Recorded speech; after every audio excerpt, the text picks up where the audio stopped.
Sa ngayon po ay humihina ang northeast monsoon or amihan na kung kahapon po ay Luzon and Visayas na apektado, malaking bahagi na lamang po ng Luzon ang apektado ngayong araw at maring over the weekend, mas kakaunti na lamang na lugar dito sa may northern and central Luzon ang maaapektuhan. Samantala po, base sa ating latest satellite animation, meron pa rin tayong mga pag-ulan sa bahagi po ng Mindanao dulot ng trough or extension ng LPA na nasa labas naman ng ating Philippine Area of Responsibility.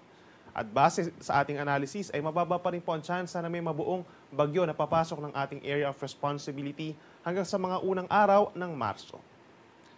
Ngayong araw po dahil sa amihan, asahan pa rin ang bahagyang maulap at minsan maulap na kalangitan dito po sa may Cagayan Valley. So mababawasan yung mga kaulapan at mga pag-ulan doon. Tanging dito lamang po sa may probinsya ng Aurora magkakaroon ng cloudy skies with some light rains due to amihan. At ang natitirang bahagi ng Luzon, halos katulad pa rin po ng weather conditions as yesterday. Madalas magiging maaraw, hindi nakalamigan dahil humihina na po yung ating amihan at aasahan pa rin sa tanghali yung medyo mainit at malinsangan na panahon. May mga lugar pa rin na hindi uulanin at mababa po ang tsansa ng mga pag-ulan. Dito sa Metro Manila, temperature is between 22 to 32 degrees Celsius, habang sa Baguio naman po malamig pa rin, nasa 13 to 24 degrees Celsius. Sa ating mga kababayan po dito sa may Eastern Visayas, partly cloudy to cloudy skies pa rin ang iiral. Dulot na lamang yan ng easterlies. Habang dito sa may Central Visayas and Western Visayas as well as Palawan, generally magiging maaraw naman po sa umaga hanggang sa tanghali. Kasabay niya ng mainit na panahon at mababa rin po ang tsansa ng ulan lalo na dito sa may Panay Island at sa may Palawan. Temperature natin dito sa Metro Cebu is between 25 to 30 degrees Celsius. Sa ating mga kababayan po sa Mindanao, uulanin pa rin po ang bahagi ng Davao Region. Kalat-kalat na ulan and thunderstorms dahil po dun sa trough ng LPA. Kaya mag-ingat pa rin sa mga posibleng pagbaha at pagguho ng lupa. Dito naman po sa natitirang bahagi ng Mindanao is partly cloudy to cloudy skies. Pero pagsapit ng tanghali hanggang sa gabi na po yan, mostly cloudy skies na po. Lalo na sa may Caraga Region, Northern Mindanao and Soc-Sargen. At may chance rin po ng mga pag-uulan na light to moderate rains.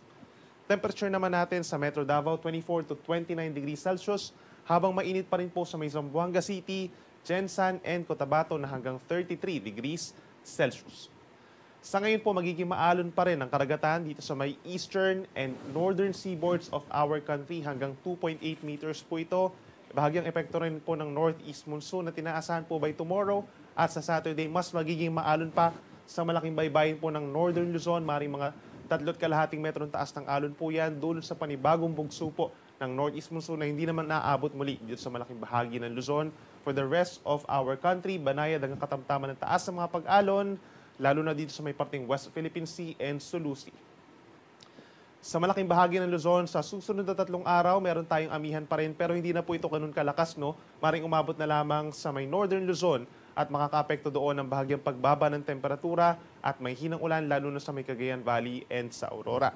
So kung dito sa Metro Manila halos magkakatulad pa rin na weather conditions naman, partly cloudy to cloudy skies, yun nga lang po mababa ang tsansa ng ulan which is mas kailangan natin ng tubig sa ngayon. No? So magtipid po ng tubig. Samantala dito sa may Baguio City, mananatiling malamig pa rin between 14 to 15 degrees Celsius for the next 3 days at may tsansa lamang ng may hinang ulan. Sa Bicol Region, kabilang ng Legazpi City, maaraw sa marami pagkakataon lalo na po sa Sabado at sa Linggo at kung may mga pag-ulan man, mga saglit at mga localized thunderstorms lamang. Sa ating mga kababayan po sa Visayas, iiral pa rin ng easterlies o yung mainit na hangin galing Pacific Ocean. So asahan po yung mainit at medyo maalinsangan na panahon lalo na po sa may Metro Cebu sa ating mga syudad sa mga urbanized areas. Bahagyang maulap hanggang maulap ang kalangitan sa may eastern portions habang magiging maaliwalas ang panahon sa may central and western portions of Visayas na may chance lamang ng mga isolated rain showers. At likewise, dito po sa ating makababayan po sa may Metro Davao, medyo maulap at mayroong mga kalat-kalat na ulan by tomorrow. Pero ang natitirang bahagi ng Mindanao for the next 3 days is halos katulad sa Visayas na bahagyang maulap at madalas maaraw sa umaga hanggang sa tanghali.